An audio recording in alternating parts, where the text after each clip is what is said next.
Hello and welcome to FPL Mate, your best mate for fantasy Premier League content for the 2020-21 season. My name is Dan and you might have heard a few things recently about some potential double and blank game weeks. It's certainly been on my mind, it might have been on your mind too, and I thought, okay, let's just make a video that hopefully explains everything that's going on, what potential things could happen, what blanks could we potentially get, what doubles could we potentially get, and put them all in one video, trying to explain it in as easy way as possible using graphics, animations, stuff like that to help us all understand and perhaps strategize a little bit as well, and just kind of get us all on the same page, right? So that's what I've been doing today. I've been working very hard. I've been spending hours and hours and hours trying to make some graphics that hopefully will be really useful to you guys. So if you do enjoy this video, if you do appreciate what I've done today, and I really do think you are going to enjoy this video, please do make sure you leave a like on the video. It would be massively appreciated, and it will make it all worthwhile kind of thing. And of course, if you're new around here, please do consider subscribing as well. I'd really appreciate that too. So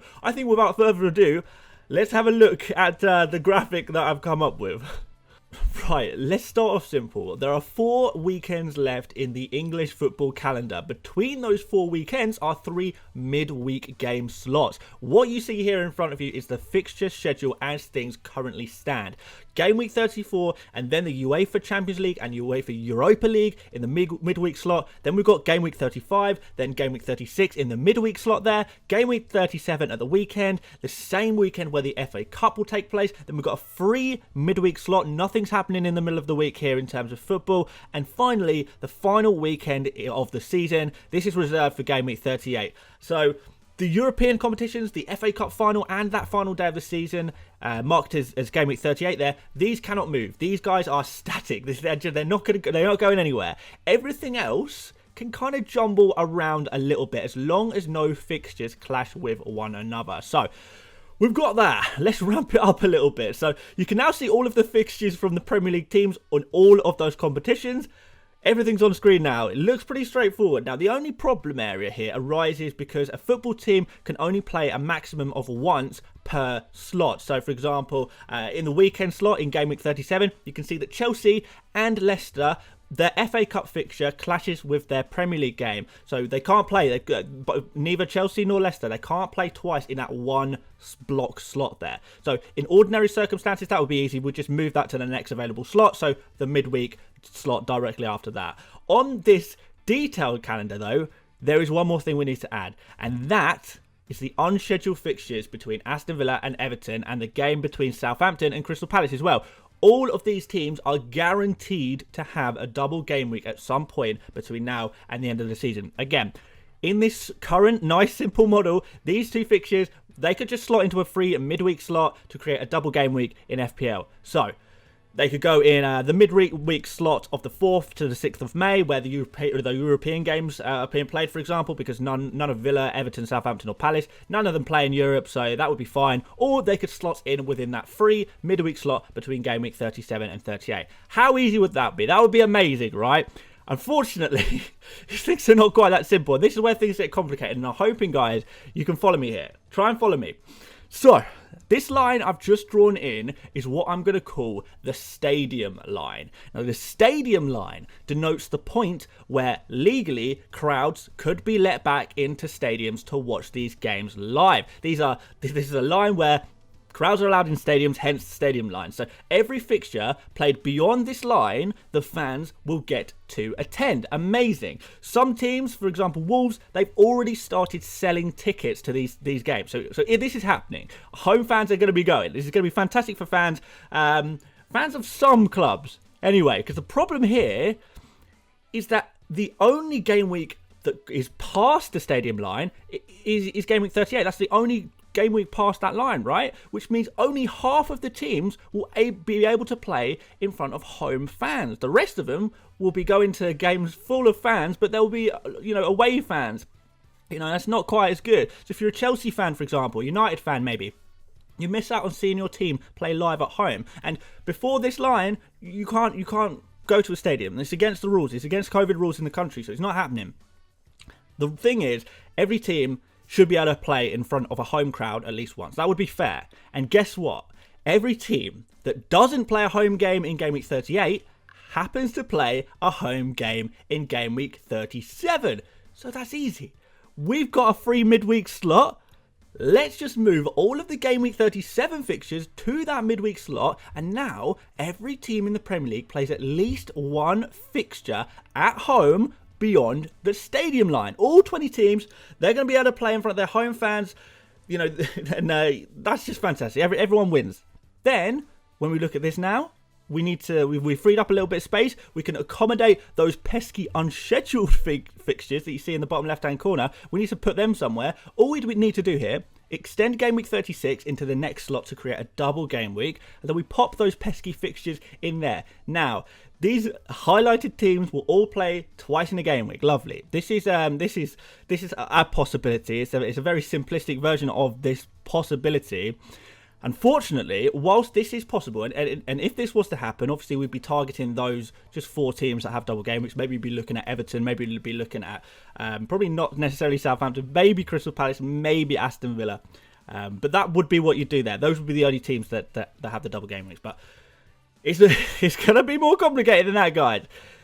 That's pretty unlikely that this scenario that you see on screen is going to happen. We're going to get a little bit more complicated because whilst this looks like this would work, a game week running from midweek to midweek, that never happens. A weekend here with only 2 Premier League fixtures, yeah, right. What would the TV companies say about that? Football is kind of usually maximised at the weekend and minimised during the midweek. So why play all these fixtures midweek and then only 2 at the weekend as well?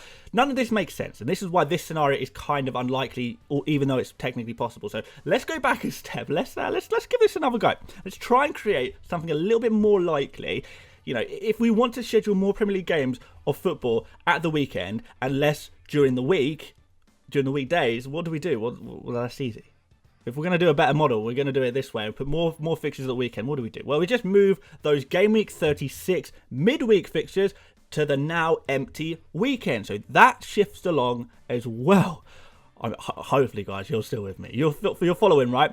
Of course, this now creates a clash for Leicester and Chelsea because the FA Cup final was that weekend, but that's okay. We can just move their games into the unscheduled fixture area for now and close up those gaps because we wouldn't want untidy graphics, would we? Now we know that Leicester, Chelsea and their opponents, who are Manchester United and Arsenal, are not going to play in Game Week 36. So just to reiterate, under this model, and this is very likely is what's going to happen, at time of recording nothing's been announced, but by the time you watch this video, this could have already happened.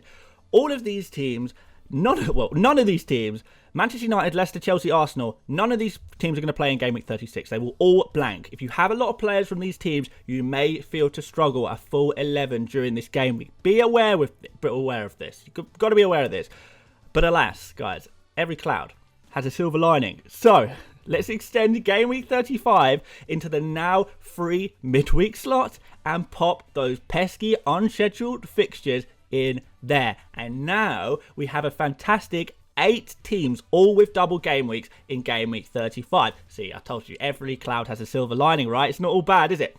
Of course, not all double game week teams are born equal. Aston Villa, Everton, Southampton and Crystal Palace all have a double game week in 35, and yet they don't have a blank. These teams are good kind of to target and keep. As for Manchester United, Leicester, Chelsea and Arsenal, although it looks like they have this amazing double game week in Game Week 35, they also blank the direct game week after, meaning they're essentially playing the same amount of games as anyone else. So guys, it's incredibly likely that what you see right now, this is exactly what it's going to look like. This is what the final stretch of the season is going to look like. This is going to be the fixture schedule, right?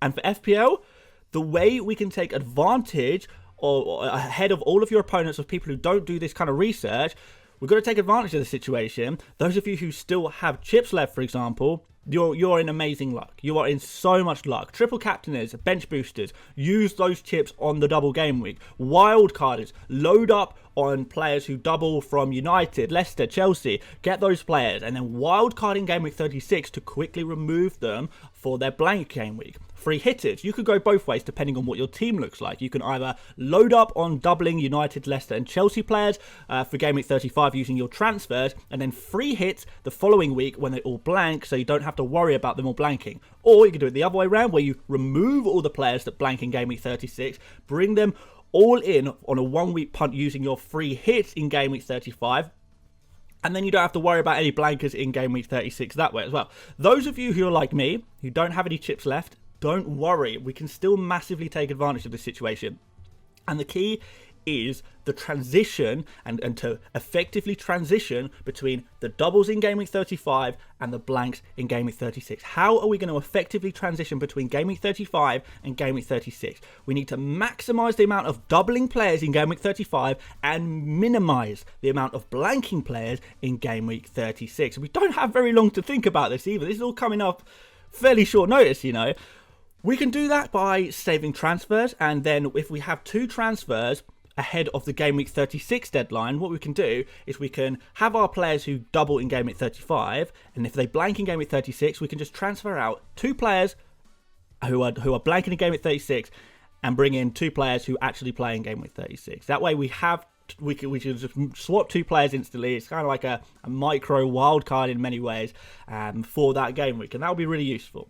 The key is kind of to know who's in your squad, analyze who plays twice, who blanks. How can we ensure we have the most players who play twice in Game Week 35 whilst making sure we can still field a full 11 in Game Week 36? You can maybe use your bench to do this. If you've got a really strong bench, for example, this is going to work. If your bench is full of players who actually play in Game Week 36, you can just play those guys in Game Week 36. Even if they're, you know, 5 million players, 5.5 million players, something like that, they're still well worth playing, and you don't have to worry about not being able to field a full 11. That's like kind of something that could be really effective. So transfers, using a strong bench to make it work, and potentially taking a hit as well.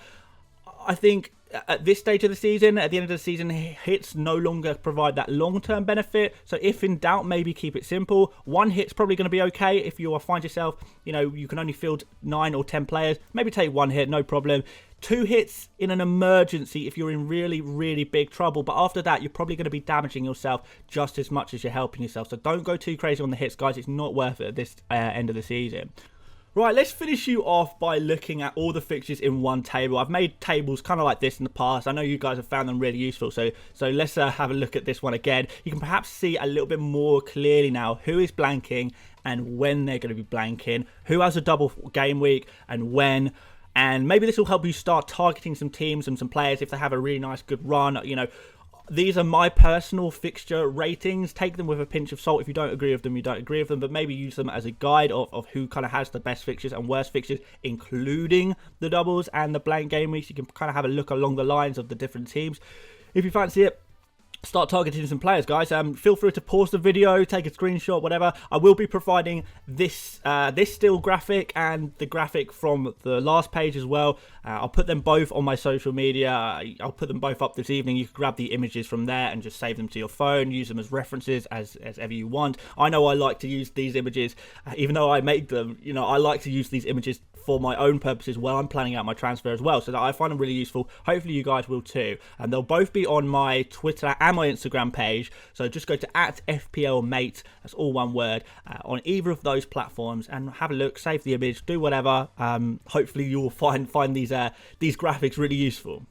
So thanks for watching, guys. As I say, please do leave a like. I would really appreciate that because I have spent a lot of time making these graphics, and I really do hope they're useful. So any support is massively appreciated. Of course, subscribe if you love FPL content because there's plenty of it over here. Follow me on Instagram, Twitter, join my mini league, whatever. All of those links are in the description as well. And guys, I will see you tomorrow for a deadline stream ahead of the Game Week 34 deadline. We'll be going live an hour before, and we'll have a good chat and a good catch up then. Thanks again for watching, guys, and I'll see you later, mates. Bye bye.